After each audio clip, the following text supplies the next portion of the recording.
सम्पूर्ण साथीहरूलाई दर्शन नमस्ते सेवाहरू भन्न चाहन्छु। फेरि पनि तपाईँहरू माझ एउटा नयाँ ब्लग लिएर उपस्थित भइसकेको छु। कृपया सुरुदेखि अन्तिमसम्म हेरेर साथ सपोर्ट गरिदिन भन्न चाहन्छु साथीहरूलाई। ल म चाहिँ घरबाट माथि रोड पुग्न आँटेँ साथीहरू। ल यस्तो छ घाम पुरै। अब चाहिँ गर्मी महिना लागे जस्तो छ। गर्मीको महसुस हुन थाल्यो साथीहरू। यस्तो छ।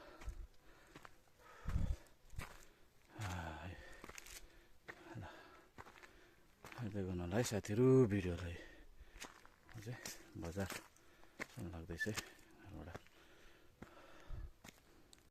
साथीहरू रोड पुग्यो है साथीहरू। म चाहिँ यहाँ रोड ठक्क निस्क्यो कालो बाटो कटेर।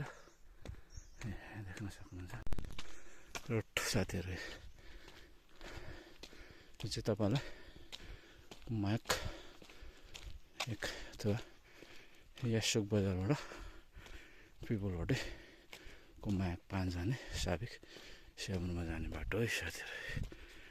स्याब्रुममा जाने बाटो तपाईँहरूलाई देखाइसकेँ होइन साथीहरू। ल साथीहरू यस्तै छ है। ल मेरो ब्लगलाई अहिलेसम्म हेरिदिनु भयो, साथ सपोर्ट गरिदिनु भयो, त्यसप्रति म तपाईँहरूलाई हेर्दैदेखि नै आभार प्रकट गर्न चाहन्छु।